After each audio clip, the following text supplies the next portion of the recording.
We'll do the live thing first. Like,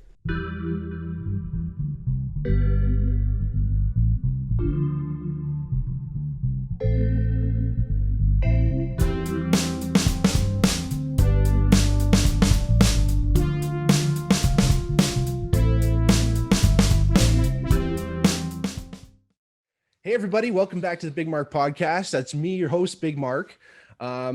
I'm really happy this week to bring Sara Verre from all the way from the Netherlands. Oh my gosh, from Amsterdam coming in. It's been a long while since we wanted to get together. So welcome to the podcast.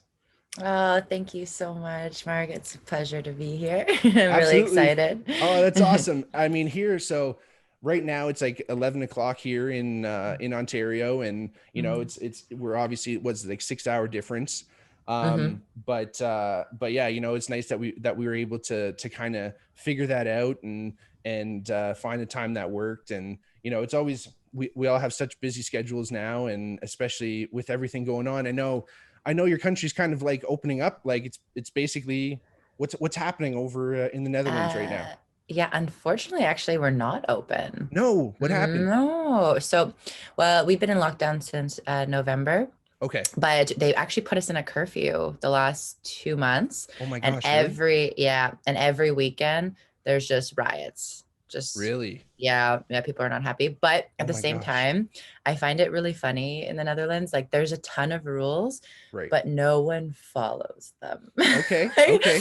And that's like this collective sort of agreement amongst Right. people that no one talks about. It's like, here's the line. You can like kind of tiptoe around it, cross it a few times, as long as Right. you respect others. I Right. think that's the main point. So even though we have curfew, Right. you go on the street at 10 p.m. and everyone's biking everywhere. So, Okay. yeah.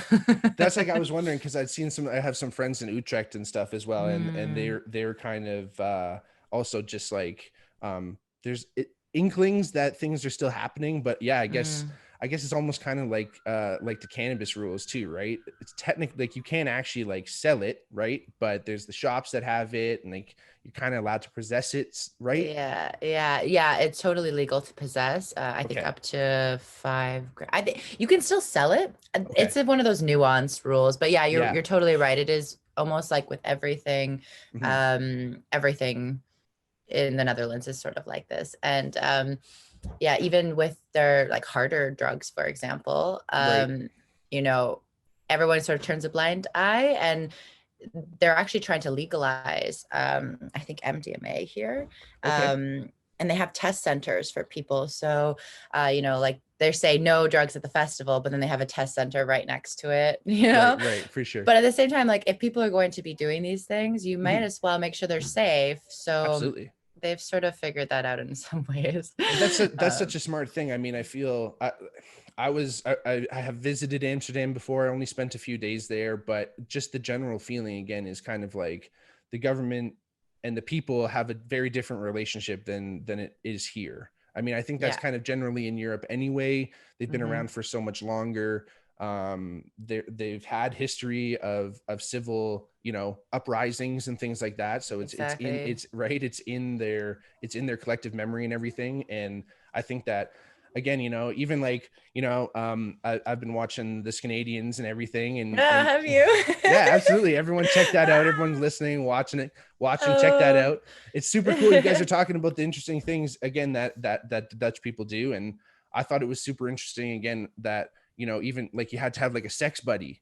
Like it wasn't just like, right. But that to me just like is like, the government is thinking, is thinking about your well-being a lot more than where at least in North America, it's still oddly stigmatized, and there's a weird double standard. And as soon as you kind of draw any real attention to it, people think it's like kind of creepy or like weird to speak about it openly. And then obviously, especially Amsterdam and then the rest of the country, really, it's so much more open with all that stuff, right?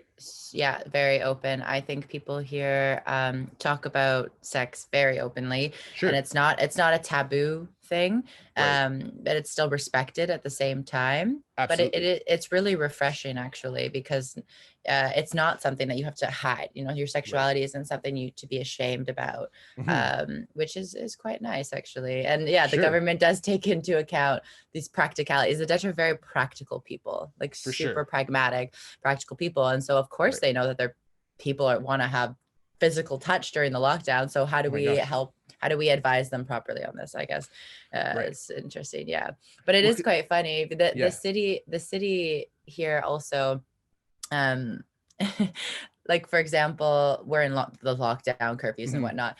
Hmm. So the other weekend when it was nice weather, as soon as it's nice weather in Amsterdam, the Yeah. whole city just pops alive. Like Wow. everyone's in this great mood, Cool. dancing and singing on the streets. And so there's this demonstration in Museumplein, which is like this really large, I don't know if you remember where the Rijksmuseum Museum. is. Exactly. Yeah, for sure. Mhm. Cool. Yeah, so that's where like the demonstrations are. So they had pushed this demonstration. They brought in the water tanks, everything, and Right. then like half hour later, everyone had moved to Vondel Park.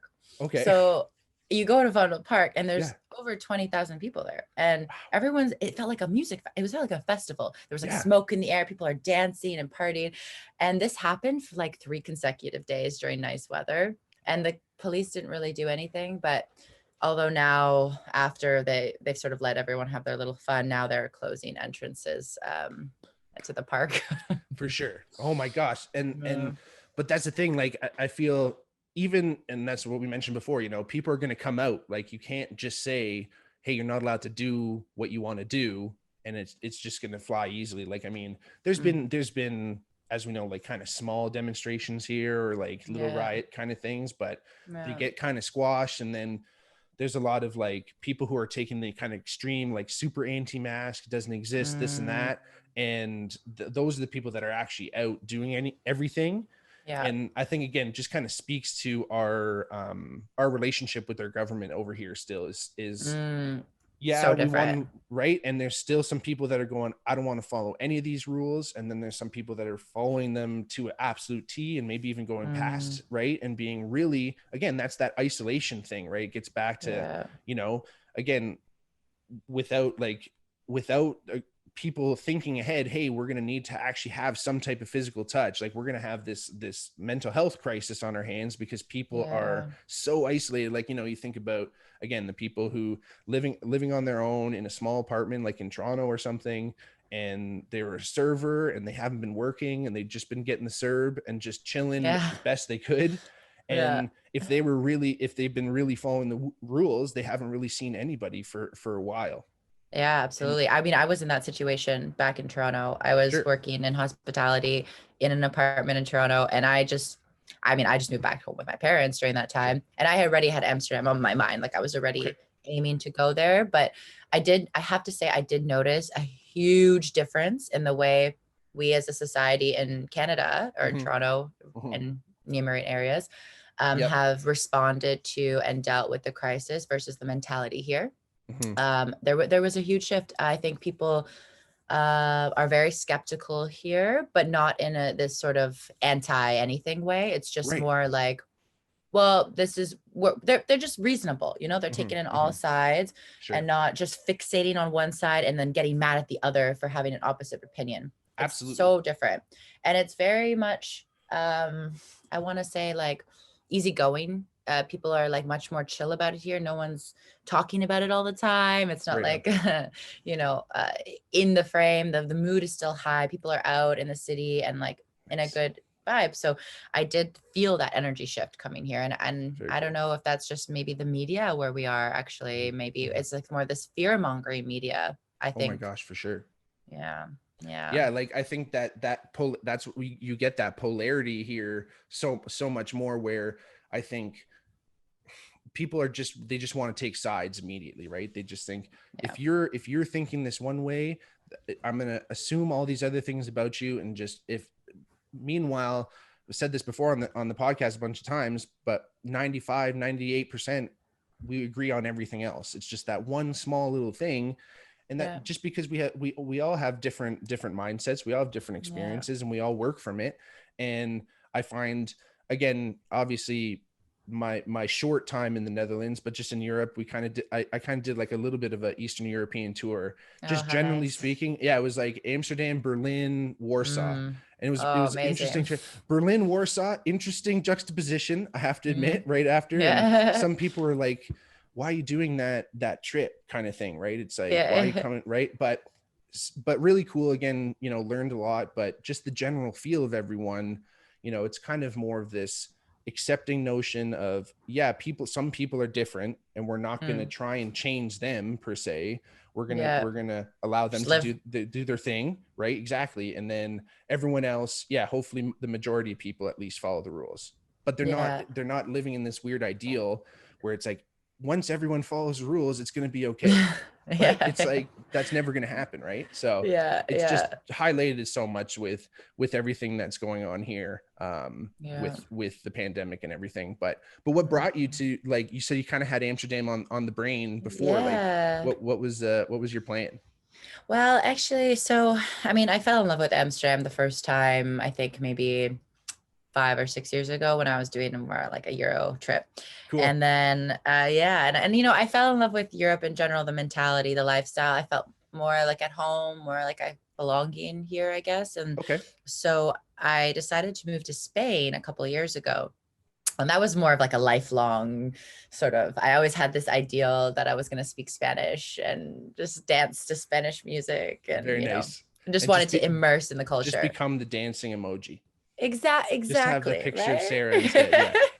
Yeah, so I originally actually wanted to go to South America, but my parents were kind of like, do you want to do that? Come on, like they were just being worried parents, Fair enough. Yeah, yeah. because they've never been, and so they don't know that they don't know, what it's like there. And Mm-hmm. I think a Mm-hmm. lot of people presume certain things about certain places in South and Central America without Sure. actually going there, when it's actually quite beautiful and safe and amazing. The people are absolutely fantastic. But that being said, Mm-hmm. I didn't want to freak my parents out too much, so I went to Spain. And when I was there, Mm-hmm. I sort of started like I just had this like feeling like I should just go to Amsterdam again. It's been a long time. And so I would take layovers Okay. because it was much cheaper actually to fly from Madrid, Amsterdam, Toronto Okay. than Madrid, Toronto. Right Like on. significant, like 500 euros cheaper. Wow. So Okay. Okay. so I just did that every time.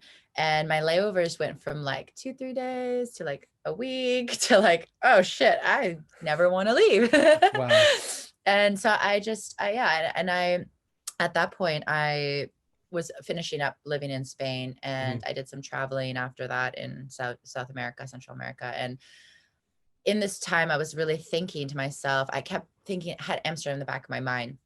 And I kept thinking, oh, like, Sarah, like, just shut up, just go home. Mm-hmm. You've spent so much time just traveling, like, you just go settle down a bit, stay in one place, go make your Mm-hmm. family, your friends happy.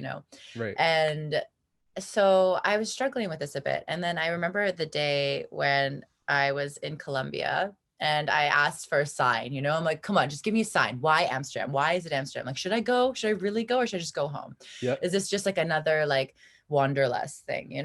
Right. And that day in my hostel I was staying at, I go downstairs and everyone was wearing orange. And I was like, that's odd.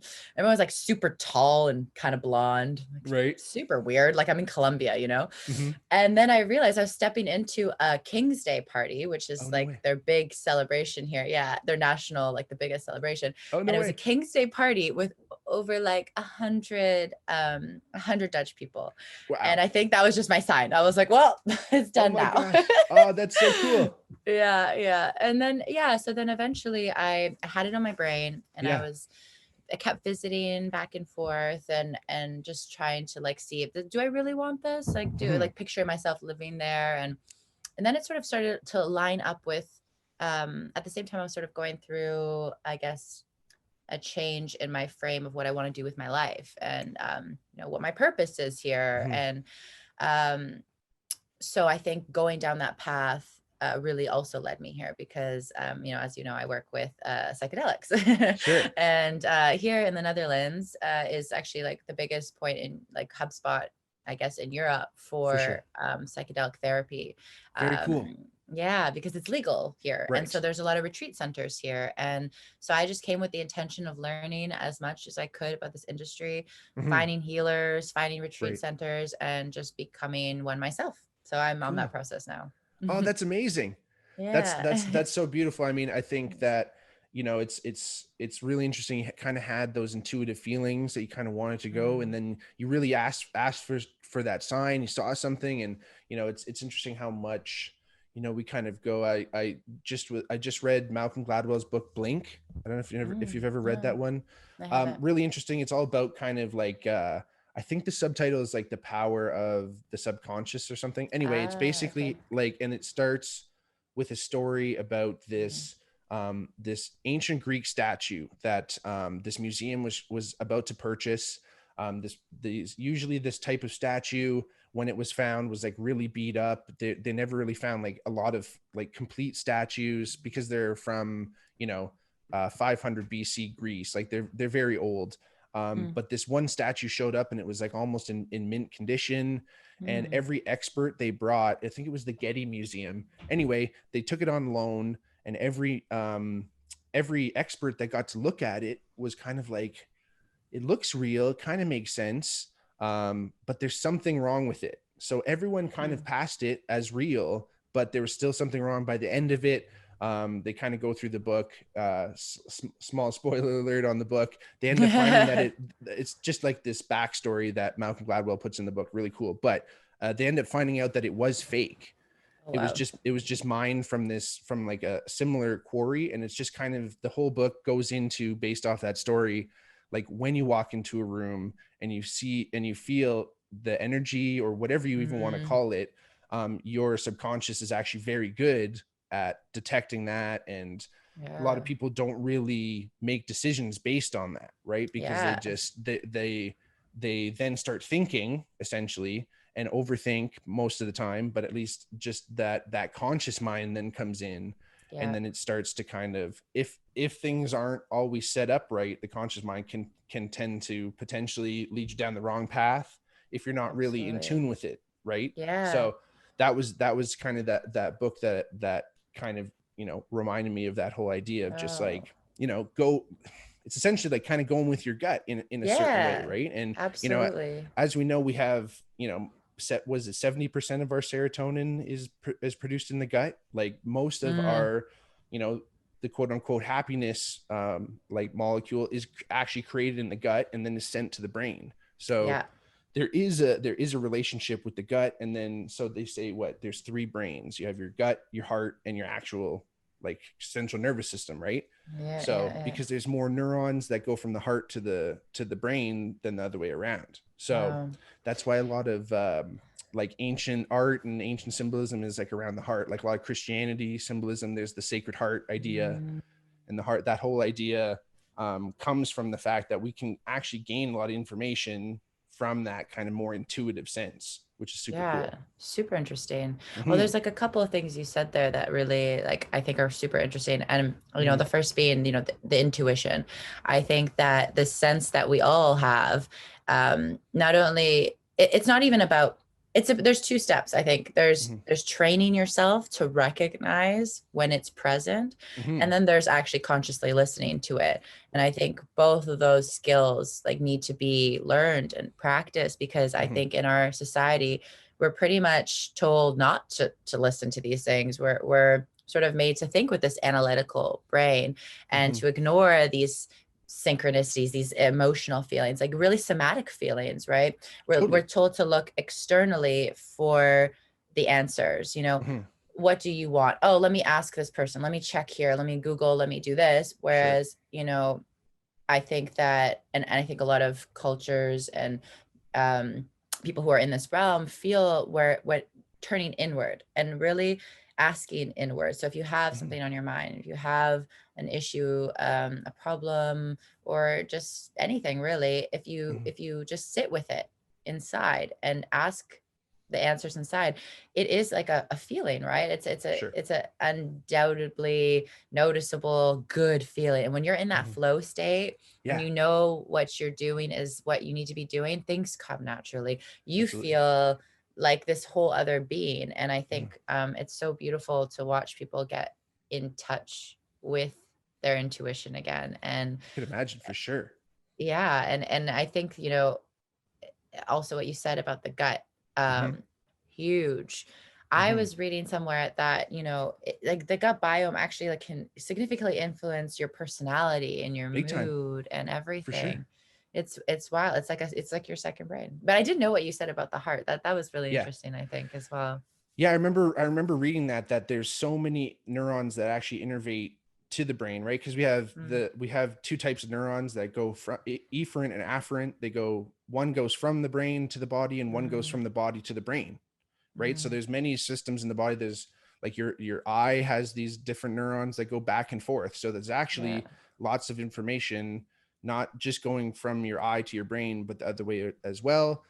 There's some of Mm, those neurons actually bypass your brain. So in the eye specifically, you have this thing called the ocular motor reflex. So that happens mm. like, someone throws something at you and all of a sudden you somehow catch it and you're like, oh, how did I even do that? That's Yeah. literally, it's something called the ocular motor reflex, that the information is going in through your eye and it's going through your optic nerve straight to your spinal cord that goes right to your muscles. So it's actually Mm. bypassing your like your like neurocortex, like the big thinking part of the brain.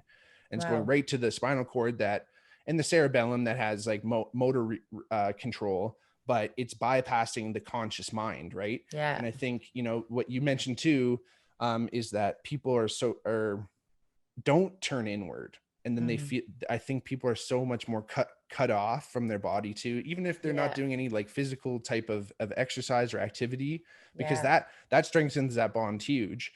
But Yeah. Well, that's the yeah, mind body, right? your body will tell you what it needs. If you Mhm. pay close attention, it will tell you like, do not eat this food. Yes, you need to eat this food, you know, Right. but we're just so conditioned not to listen to these cues. Yeah, And for then, you know, sure. I'm actually, so I'm studying also right now. And the program I'm in, it's called transpersonal coaching psychology, Cool. which sounds like just like a bunch of, you know, jargon. I don't know. When I first read it, I didn't really understand it, but Sure. essentially I wanted to get my master's in transpersonal psychology, Okay. which is basically psychology beyond the person. So it accounts for expanded states of consciousness, Cool. and yeah, this sort of thing. So but at the same time, you know, this spiritual realm or this intuitive realm that's like Hmm. very numinous and Hmm. ineffable and like really hard to put into words. Often people can have these types of experiences or go into this place but not know how to now like bring this experience into the world, into their Absolutely. daily life, their pragmatic life. So I like this program because it's a mix of this transpersonal psychology with coaching. So it's very like practical approach. And one thing I'm learning right now in it, it combines actually a bit of like NLP. I don't know if you're familiar with Right. NLP. Neuro linguistic programming for Yes, everyone exactly. listening.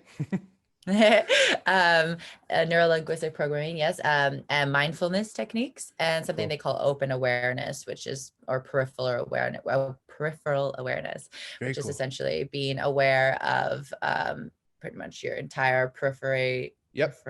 yeah, I don't know, Periphery. Yeah, I think it's periphery. periphery, as well as somatically the Right. space in between you and the other person, your thoughts, all at once. Proprioception and kinesthesia and all that cool stuff. Exactly. Very cool. So it's a really interesting program. And today I was actually, it was more in the NLP side of things. And I was learning about how, yeah, 93% of our communication is actually unconscious.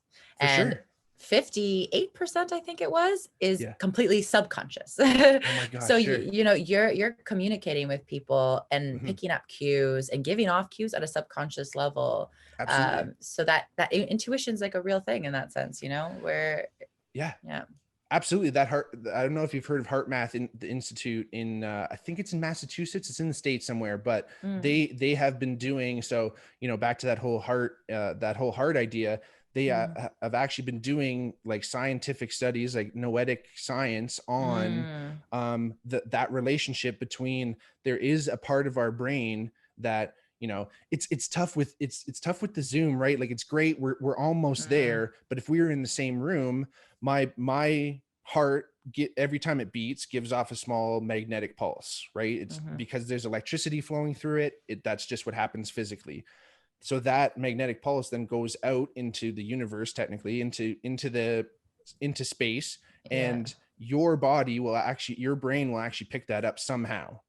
So you Mm-hmm. can actually find out, and through those studies, they actually saw that the in between the heartbeats is actually, because you can see that on EKGs, right? You can see how the heart beats, and in between each pulse, depending on the shape of that wave, it actually, you can determine whether the person was feeling angry or feeling sad or feeling happy. Yeah. And what they're saying is essentially the heart is modulating your emotional state a lot more than your brain is. Oh, wow. Right. So Wow. there's, and it's pretty hard evidence. I got a producer Christian here, if you hear any disembodied voice. Hey, what's going on? So, Hi. and you know, he's on the ones and twos over here, but you know, we've talked about stuff like this before, again, where, you know, there's starting to be more hard science on all this stuff, which is what we need. And, you know, in North America, things are starting to get a little closer to legalizing, at least for research purposes. Many of the classic psychedelics, and I know the psychedelic therapy is a little bit more of a burgeoning industry here in North America, but it's still starting to happen big time, which is amazing.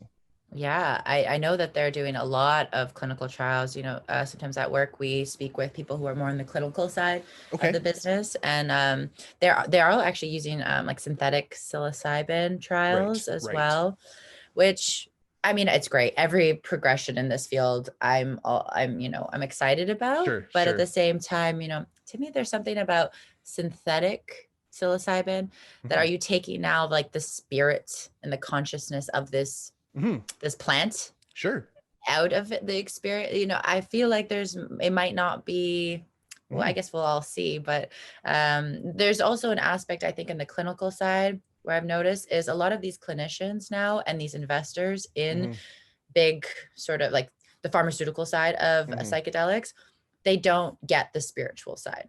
Right. And I think what needs to happen really truly in this industry is this convergence of the science and the clinical and the spiritual.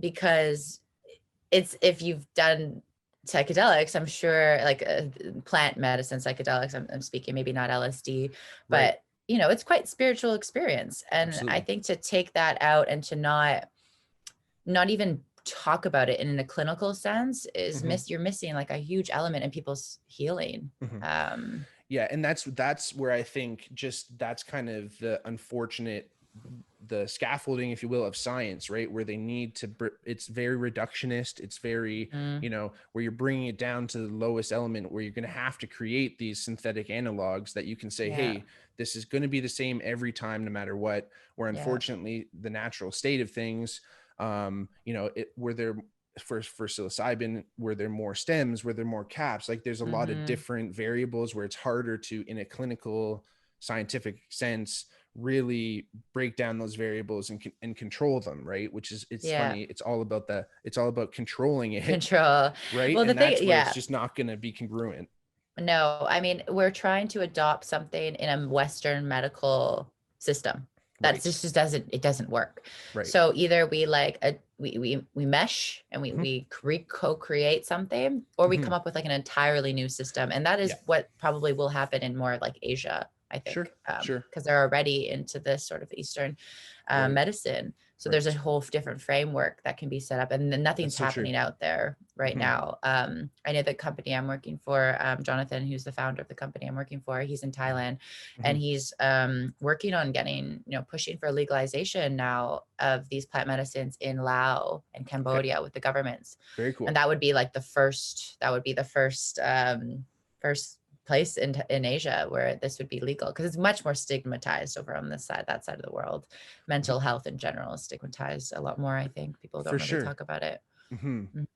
It's interesting. I've never really thought too much about that there's that, you know, with that more ancient Eastern medicine, and then they're also still, there's parts of their culture where they are at the cutting edge of quote unquote Western medicine too, right? Where it's where the connection between the two is interesting. You know, I've always kind of said this just makes me think of, you know, that religion or spirituality and science are telling the same story. They're just using different language. Right. Is, you know, it's actually Angels and Demons, which is a Dan, Yeah. Dan Brown book, has a really I read interesting that. character, Yeah, right? There's that really yeah, interesting character where he's a priest, he's a Catholic priest, but he's also yeah. like a physicist.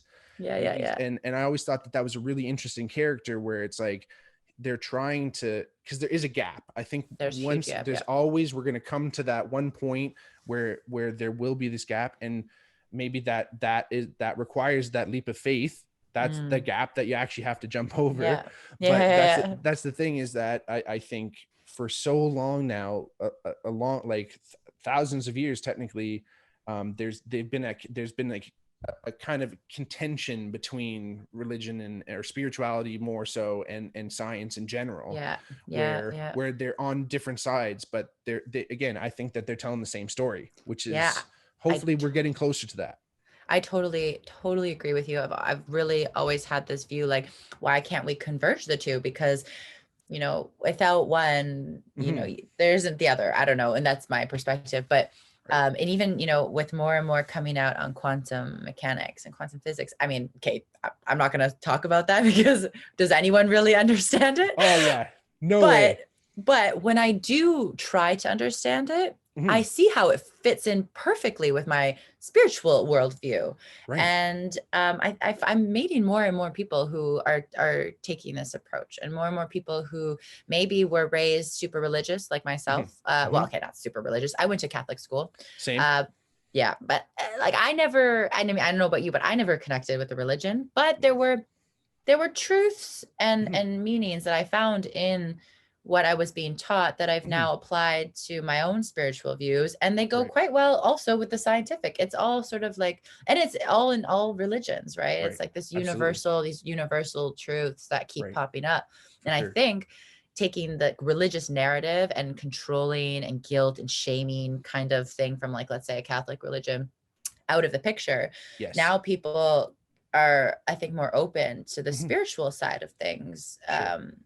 which is beautiful, I think. But Absolutely. And I'm totally with you. I think it was interesting because going through the Catholic school system too, everything's so regimented, mhm. and people kind of go against their whole school vibe anyway. So then when you kind of sprinkle God in there, it just tends to be one more thing that you can kind of rebel against. Yeah, And if yeah, you're like an yeah, yeah, angsty teen, right? yeah, yeah, But yeah, I think, you kind of touched on the point where it's really organized religion that's kind yeah, of sullied that whole view of even any type of spirituality, right? Because really at a certain point the Catholic Church was like the government, so they had to yeah, create a lot of rules to keep people in line. So that's that whole yeah. guilt, God's always watching you, because when you have a bunch of Control. tribes and wild people running around killing Yeah, people, you have to create this idea that there's someone, an invisible man watching you all the time, and if you do something bad, you're going to go to this place that's yeah. there's devils and they're going to be poking you with pitchforks, right? That's what you have to do, unfortunately, to kind of Yeah, control the masses, right?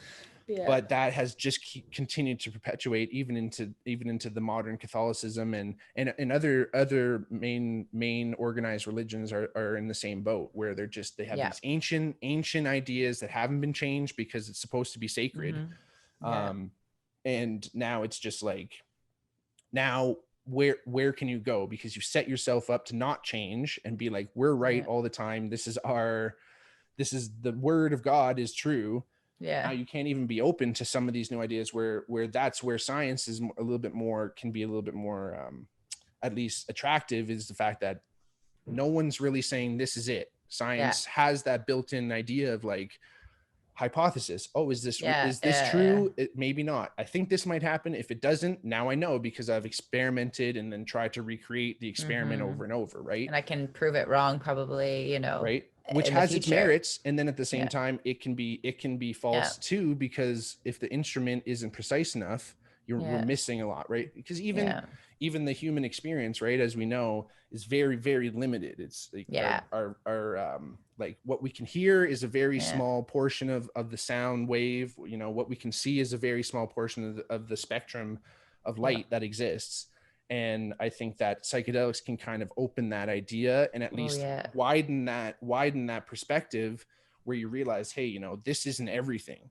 And I'm not yeah, gonna I'm not gonna base, and I'm not gonna, when I do hear these scientific claims, I'm gonna know, okay, they're getting closer to that idea, because like, it's like you said, that ephemeral feeling, that thing you get, mhm, that you can't really put into words. I think science is trying to. It's trying to Yeah. put that into words so hard. Where spirituality is okay with saying we don't know. Yeah. And that's fine. Yeah. With extreme bitterness, that's totally fine. Right. Yeah. And then, but actually, like, I think psychedelics too, they can give you more of this inner knowing of information. And okay, maybe we can't map it out, with numbers. Sure. But, when you ask a question in this realm of psychedelics, in the spiritual realm, and you get a very clear answer, it's almost impossible to deny it coming out of that. It's like, well, this is now my inner truth and my inner knowing. And absolutely.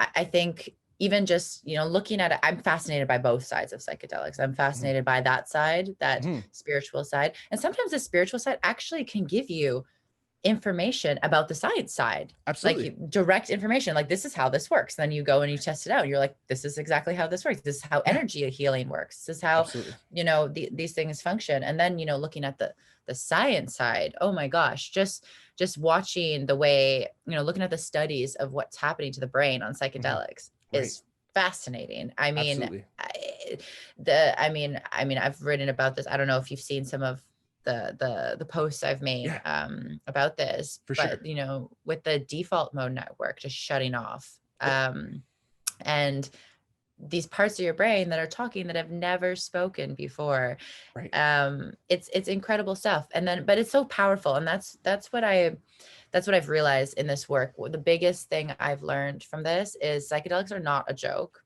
They're not. They shouldn't be. They need to be respected.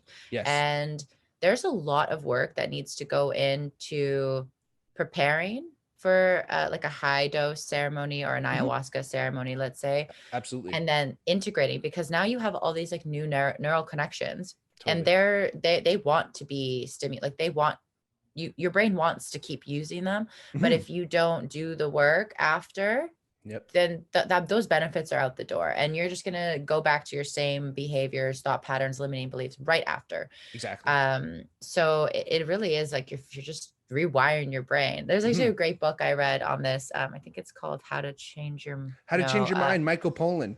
That's a great book. Okay, it's different one. My mind's on psychedelics now, but this is another book on the brain that changes itself. And it's about neuroplasticity. Very cool. Without psychedelics, and how we can do that just with patterns and hobbies and training our brain. And it's the same thing after psychedelics. Before you want to train your brain to think a certain way, to have this metacognition, and to now create the space for healing, for new behaviors, for new thought patterns. And a lot of people come out of these ceremonies, I think, honestly, like some of them like more like traumatized. Some are like, just more lost, making huge life decisions, or becoming almost addicted to doing ceremonies. So there's like a big risk. Like, we see people come to our company and who have used plant medicine, like a lot, and they had no guidance whatsoever. Or they went to maybe like somewhere that they thought was a good place, and maybe they are good intentioned people facilitating the ceremonies.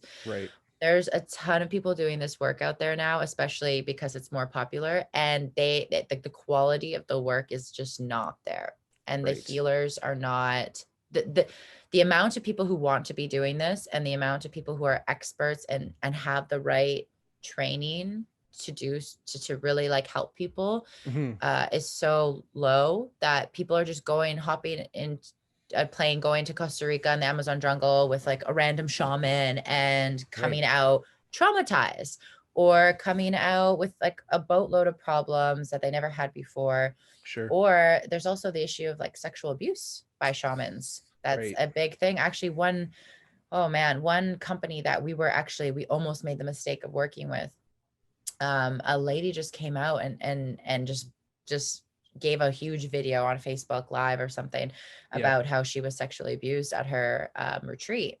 So there's just like so much precautions, and I don't think people understand, like even when I tell people about what I do, and I was like, oh, like, where do you do ayahuasca? Like, can I do a ceremony? I'm like, yeah, but but you should really do some, if you've never done the emotional and mental work Yes. first to go Right. to prepare yourself for something like this. And if you don't have the resources to have someone after, it's just something that I don't think should be taken as lightly as it is, that I've Absolutely. seen it. Yeah. Yeah. Yeah, I think it's so important. And every time, we do talk about psychedelics on the podcast here, it's always about responsible use. And Mm-hmm. again, it is great that it's starting to get more and more.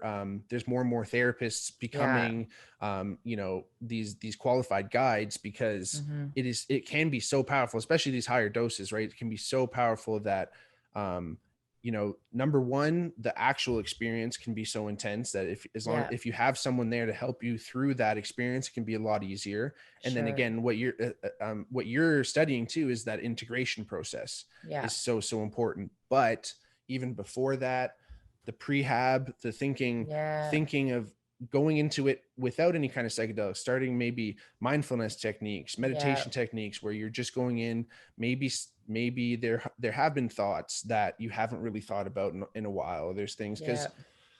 because I've seen in some research that humans aren't always, the first move isn't always to repress memories, right? It Mm. does happen in a lot of traumatic situations, right? Mm-hmm. As I'm sure but it does happen. But a lot of people who, hopefully haven't had experiences like that, they might still think, oh, is there something in my mind that I put away that I don't want to Mm. see? Are psychedelics gonna open that Bring up? that up. Yeah. Potential, and Yeah. there is a Potentially. potential, right, if that does Absolutely. exist. But that means you could potentially access that without the use of psychedelics first. Yeah. Start again, it's kind of like, it's like a muscle, right? You can't just Mm-hmm. all of a sudden put on a bunch of weight and expect that you're going to lift it easily without getting hurt. Yeah, Right? exactly. It's like, Exactly. ease into it. And again, having someone there, a spotter or a trainer, in that analogy, but having a guide there to bring Yeah. you through is Yeah. so It's important. And it's so not for everyone, important. even with a guide, No, and that guide will be able to tell you. exactly.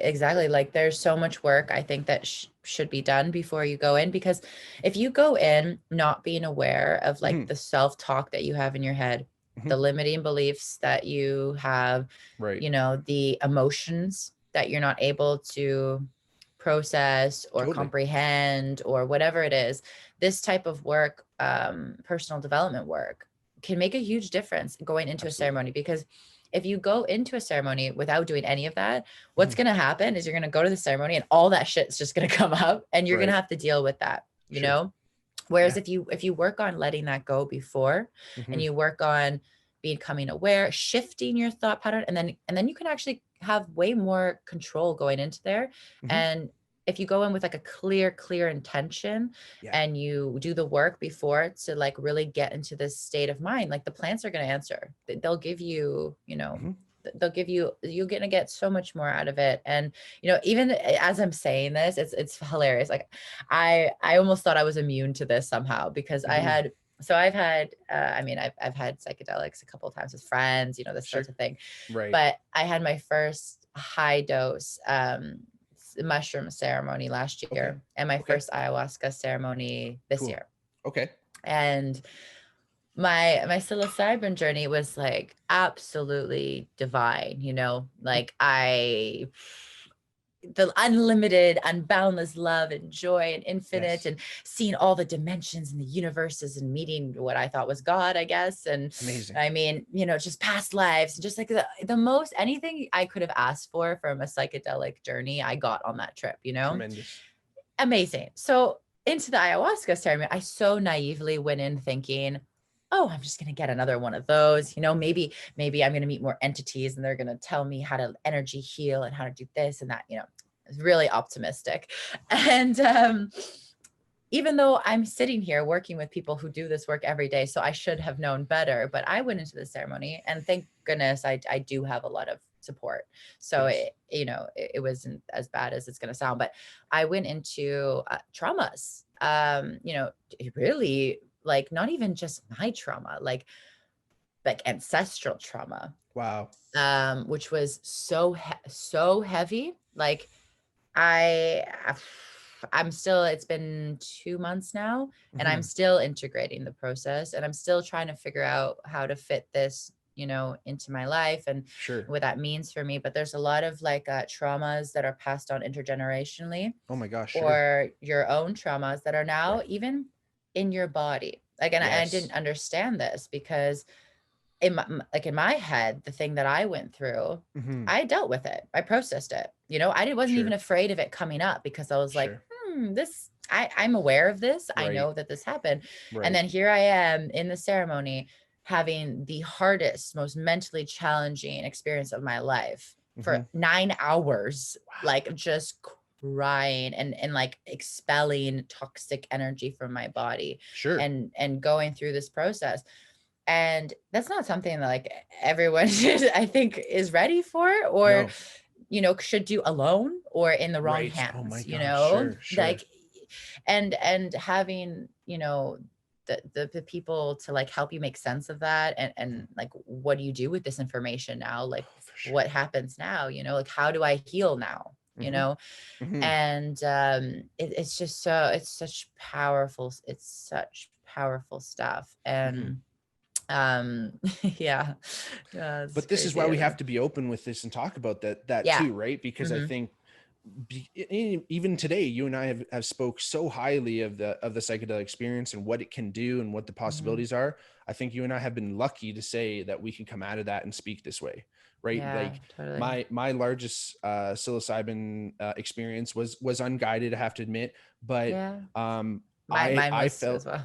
sure. And Yeah. you know what, again, there's set and setting mindset. You do your proper Hmm. research. It's not impossibly safer. It's not impossibly unsafe. It's just going to Yeah. be way safer with a guide.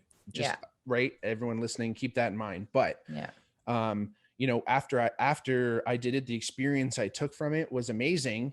But at the same time, I had some other experiences too, where I'm like, how, like the days after, I'm literally going, all right, how am I going to Yeah. continue on, like my life? Like I was still at Mm. Western. I was like, all right, I felt at that moment, I can just go right into like continuing to explore the spiritual idea.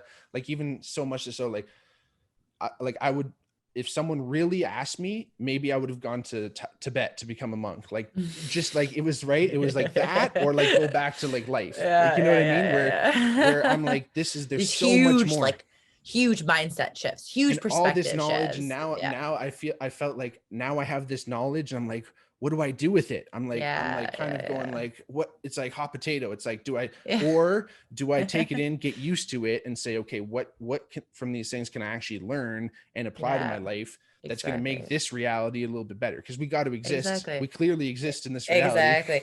Well, that's the thing, is like Right. you go off on these, like one of these ayahuasca journeys, and it's like you've like traveled like for 20 years, you've had all Yeah. this experience, and you come back, Eons, but dimensions. yeah, but you're still with the same people in the same environment, and you're still Right. stuck in traffic, and you're still dealing with the same things, and no one else has been where you've been. So, Right. Yeah. you know, having that sort of, yeah, that approach to really Yeah. take that seriously after, is like just so wow. Yeah. Mhm. But Yeah. It's akin to the astronaut experience in a way, right? yeah, You know, that's why they yeah, call people psychonauts, right? That go is that yeah, you are yeah. taking this and it's isolating, right? It's that Mm, there's only a few people that do exist that have experience to even say, yeah, I know what you mean when you say yeah, everything you've said. I understand what you're saying, even though yeah, it's not necessarily at a cognitive, intellectual level. It's more at an yeah, emotional, feeling level kind of thing, right? But yeah, absolutely. that's the idea where you're going into this inner space that is vast and infinite, Mm, and you can feel this big, and you can feel as big as that entire space, and then yeah. coming back to this reality, we are and like you said, we're sitting Mhm, in traffic or something happens at mhm. work, and Yeah. that stuff bugs you, and then at the same time you're also like, but we're like in this infinite Yeah. reality, and all this stuff, right? So it's, Like, again, how can that's you that anchor integration. back into that? Yeah. Like, how can you Right. anchor? So let's just say you have a great experience. You Mhm. don't have to deal with trauma. Like, you're Sure. just like one of the ones who is like, The I'm lucky doing ones. well. Yeah, Yeah. yeah, I'm doing great. Right. That's still great. But then, like you said, how do I now change my life and my behavior so that I can anchor into those experiences and that moments? And how do I like make myself, my relationship to myself, to others better, Mhm. because of this? Mhm. I think is that's where like the real work is. And yeah, we see that a lot of people are skipping that work at my job, for example.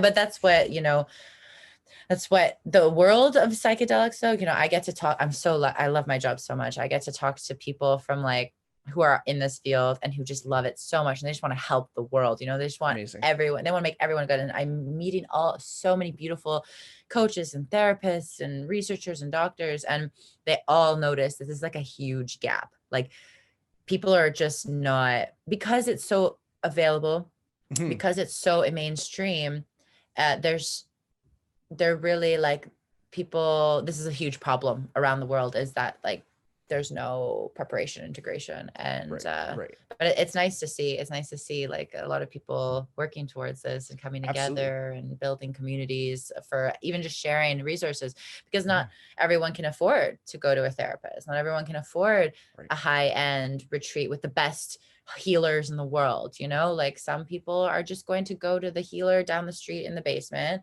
and it's better than no psychedelic, in my opinion. But they might not have it, but there's like communities being built now to share resources around how to prepare and how to be safe and integrate, which is really, really exciting.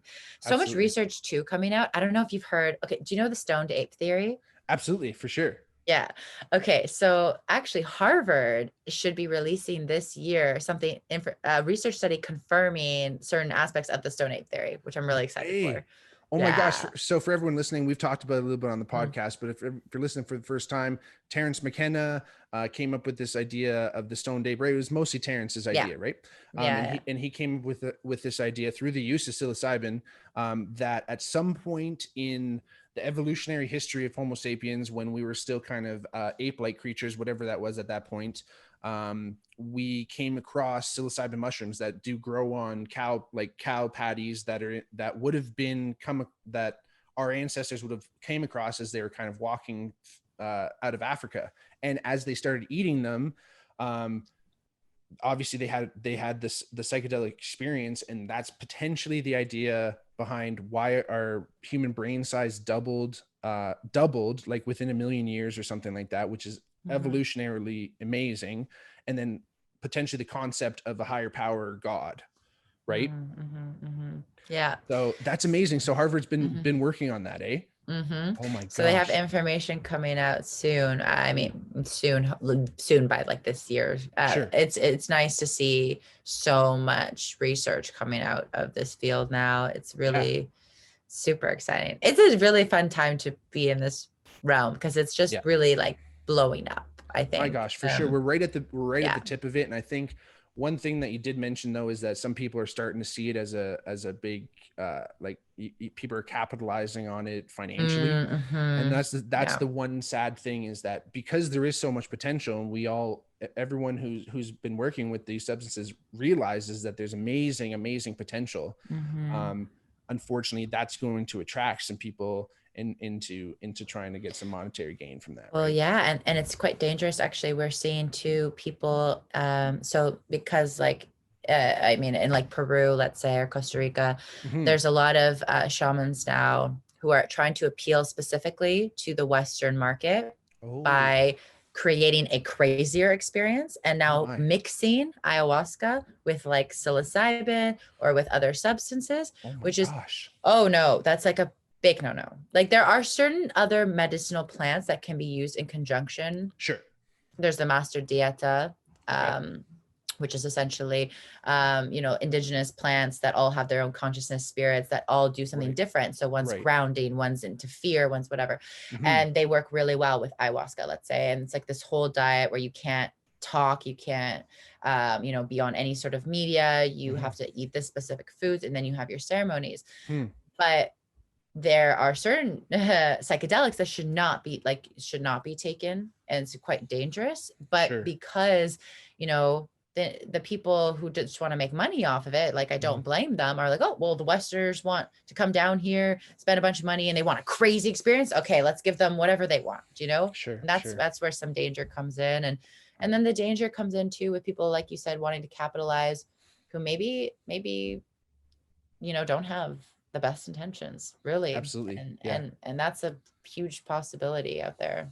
For sure. Yeah. And again, hopefully, you know, the more people that are getting into it with those right intentions, wanting to help people and wanting to expand consciousness and heal too, right? You know, there's so much Healing capability and potential. potential, right? For healing and Absolutely. really getting to another step of kind of human experience. Cause I think we're so, like we kind of mentioned this right at the beginning, we're so closed off. We turn our eye away from looking inward so much. There's so many outward substances that people can use, and activities and work and things that you can just pour yourself into, so you don't deal with some of those kind of inner things, right? Distractions. Right. And again, social media, this and that and this is just slowly pulling away your conscious mind, probably at least from that inner subconscious, or even just that inner spirit, right? And I think that the more people at least are aware that that's happening, I think they'll start to learn more about themselves. They'll start to feel that whole idea that, hey, maybe there's some things that I haven't worked on in my life that have kind of been holding me back. And usually that path will hopefully kind of lead them to trying to expand that even more. And it might even lead them to finding a guide and helping them through something, for sure, which I think is so cool.